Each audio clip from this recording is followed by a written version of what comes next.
Hey everyone, welcome back to Motor Authority, where we dive into the machines that move the world. And today, we're going deep into a story that might just change the way you look at defense technology here in Southeast Asia.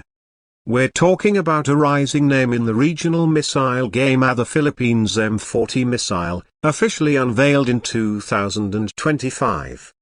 Now, you might be thinking, the Philippines? A missile program? That's exactly why this is such a big deal. For a long time, the Philippines wasn't exactly seen as a military tech innovator.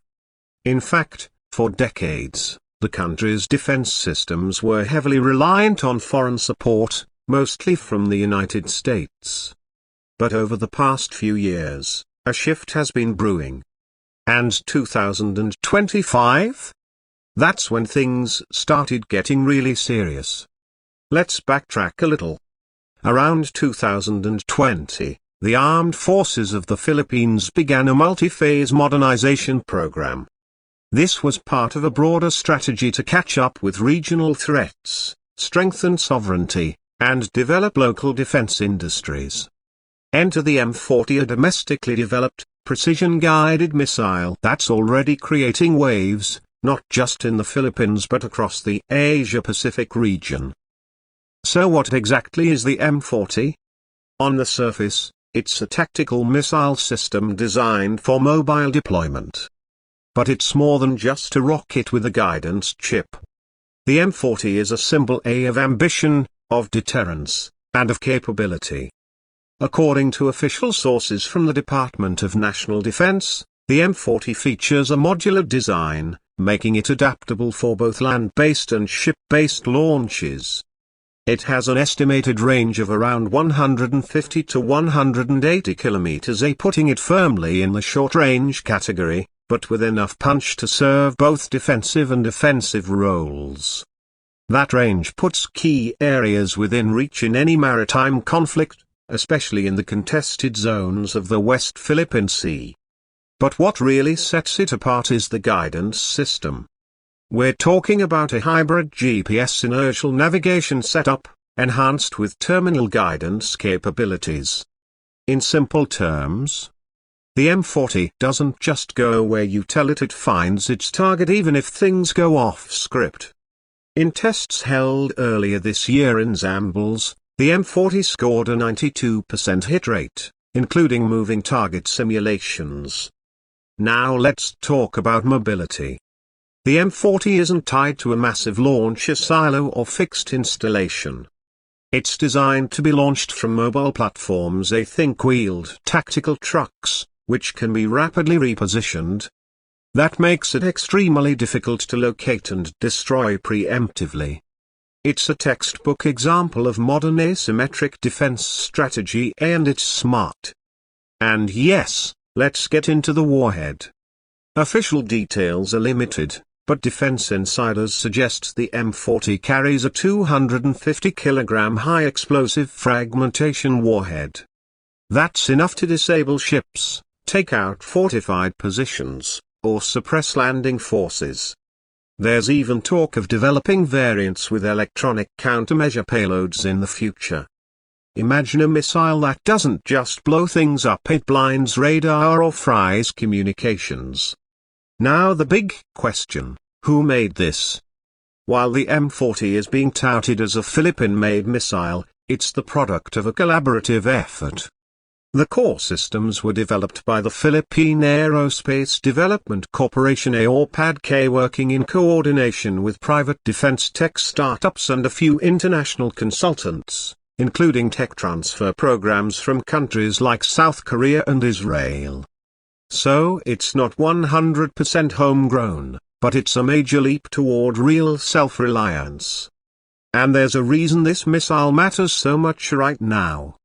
In case you haven't noticed, the geopolitical situation in Southeast Asia is tense, especially in the South China Sea. Chinese vessels have been increasingly assertive, while the Philippines has been stepping up patrols and asserting its rights under international law. The M40 is part of the broader archipelagic defense posture strategy that leverages the Philippines' unique geography to defend its territory through mobile, high-impact units rather than large-scale conventional forces. So far, the AFP has ordered 40 units of the M40, with the first batch already deployed with the Philippine Army's artillery regiment. There are also confirmed plans to install them aboard 2 of the Navy's new missile corvettes, currently under construction as part of the Navy's Horizon 3 procurement plan. Now let's take a second to talk about cost. One of the advantages of the M40 is its affordability. While the exact unit cost hasn't been released, sources suggest it's priced significantly lower than imported systems like the BrahMos or Harpoon. That's a big deal for a country like the Philippines, which has limited defense spending relative to its regional peers. We also can't ignore the domestic impact. The M40 program has created more than 2,000 jobs across manufacturing, testing, and support roles. There's even a growing academic partnership with local universities focused on missile guidance algorithms, propulsion systems, and materials science. It's not just about weapons, it's about building a technological ecosystem. Critics, of course, say the M40 is still unproven in real-world combat. That's true. But so was the Javelin before Iraq. So was Iron Dome before it had to prove itself in the skies over Israel. What the Philippines has done is establish credibility. It's telling the world, we can build, we can innovate, and we're not going to be pushed around. And here's what's exciting: the M40 might just be the beginning. Defense officials have hinted at the development of a next-generation cruise missile system, potentially with a 500-kilometer range, as well as UAV-launched micro-missiles. If that's true, we could be witnessing the rise of a new regional defense innovator. So what does this mean for the average Filipino? Maybe nothing on the surface, but in the big picture, it's about national pride, sovereignty, and safety. In a time when many nations are rethinking their security policies, the Philippines is stepping up, not just with diplomacy, but with hardware. And that's worth paying attention to. Alright, that wraps up our deep dive into the M40 missile, a symbol of Filipino ingenuity and a major step forward in regional defense. If you found this video informative, drop us a like, leave your thoughts in the comments, and don't forget to hit that subscribe button for more breakdowns of machines that move and protect our world. Until next time, this is Motor Authority, signing off.